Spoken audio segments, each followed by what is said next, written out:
Apa kabar adik-adik semuanya? Apakah kalian siap belajar bersama? Kita hari ini akan belajar bersama-sama di tema 3, benda di sekitarku, subtema 4, keajaiban perubahan wujud di sekitarku, pembelajaran yang kelima. Mari adik-adik kita belajar dengan penuh semangat ya. Pernahkah adik-adik memperhatikan terjadinya hujan? Nah, adik-adik saat hujan kalian pasti membawa payung ya, karena kita takut kebasahan. Kita takut apa adik-adik? Bisa sakit ya nanti ya. Nah, hujan ini bagaimana sih proses terjadinya? Mari kita pelajari adik-adik. Hujan terjadi karena adanya perubahan wujud. Sebagian permukaan bumi ini berisi air adik-adik. Ada sungai, danau, kolam, dan lautan yang terisi air. Nah, air di permukaan bumi ini akan menguap terkena sinar matahari. Uap air yang terkena sinar matahari tadi yang menguap tadi itu akan berubah menjadi awan. Nah, awan akan mengembun menjadi titik-titik air. Lalu kemudian titik-titik air itu akan jatuh ke bumi lagi sebagai hujan. Nah, air hujan itu akan masuk ke dalam tanah, mengalir ke sungai, mengalir ke danau, mengalir ke kolam atau ke lautan. Nah, itu nanti terkena sinar matahari lagi, lalu menguap lagi.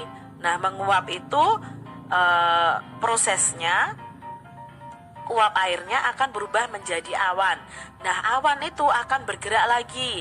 Setelah itu akan mengembun menjadi titik-titik air dan jatuh ke bumi sebagai hujan lagi. Nah, itu proses atau siklus namanya, siklus terjadinya hujan.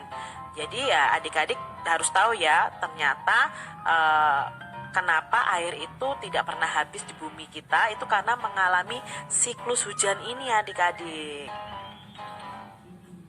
Nah, ini ya proses terjadinya hujan ya, dari awalnya air di berbagai tempat itu akan terkena sinar matahari, lalu menguap, evaporasi namanya adik-adik. Nah, menguap menjadi uap air. Nah, uap air tersebut akan menjadi awan ya, sampai di atas uap air itu akan menjadi awan. Nah, setelah itu awan tertiup angin. Nah, tertiup angin terjadi proses pengembunan di sini. Lalu setelah terjadi proses pengembunan, turunlah titik-titik air sebagai hujan. Itu siklus terjadinya hujan. Perubahan wujud yang terjadi di sekitarmu itu merupakan perubahan alami. Perubahan yang terjadi di alam inilah yang patut kita syukuri adik-adik. Nah, dengan terjadinya hujan itu ada perubahan wujud benda, tapi kita tetap harus bersyukur karena perubahan wujud benda tersebut atau perubahan wujud dari air menjadi uap air, lalu uap air kristal menjadi awan, awan menjadi titik-titik air, lalu menjadi hujan lagi. Itu adalah proses alam dan patut kita syukuri. Nah, di sini Kak Cira sudah menentukan urutan dari proses terjadinya hujan ya. Urutan pertama ini nih. Urutan pertama adalah air di permukaan bumi menguap karena terkena sinar matahari. Lalu urutan yang kedua, uap air akan berubah menjadi awan. Setelah itu terjadi proses pengembunan di mana uap air akan berubah menjadi titik-titik air. Nah, itu di proses nomor 3. Di proses nomor 4, butiran-butiran air jatuh ke permukaan bumi sebagai hujan. Lalu yang kelima, air hujan yang jatuh ke bumi akan terkumpul kembali dan menguap lagi. Begitu seterusnya. Saat musim hujan, jejak sepatu siswa membasahi lantai sekolah. Akibatnya, lantai sekolah menjadi basah dan licin. Udin berjalan dengan cepat karena takut terlambat masuk sekolah. Udin tidak memperhatikan lantai yang basah dan licin. Udin pun tergelincir. Buku yang dibawanya jatuh berserakan. Udin terlihat menahan sakit di kakinya. Nah, ini ya adik-adik ya, karena Udin tidak hati-hati dia terpeleset. Kamu berada di dekat Udin saat itu. Apa yang akan kamu lakukan adik-adik?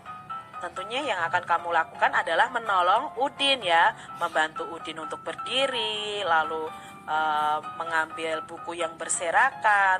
Jika kaki Udin terluka, membawanya ke UKS. Itu yang seharusnya kita lakukan kalau kita ada di dekat Udin, adik-adik. Ceritakan pengalamanmu saling menolong yang pernah kamu lakukan. Coba adik-adik, kalian pasti pernah menolong orang lain kan? Atau menolong teman kalian atau orang tua kalian. Coba kalian ceritakan kegiatan atau pengalamanmu saling menolong yang pernah kamu lakukan di buku tulis kalian masing-masing. Mengapa ya adik-adik kita perlu menolong orang lain? Ya, karena manusia itu makhluk yang sosial yang tidak bisa hidup tanpa bantuan orang lain. Dengan saling tolong-menolong, tentu kita akan bisa menjalani semuanya dengan lebih mudah adik-adik. Jadi, kalian harus selalu menolong orang yang membutuhkan pertolongan. Itu baru namanya anak-anak hebat.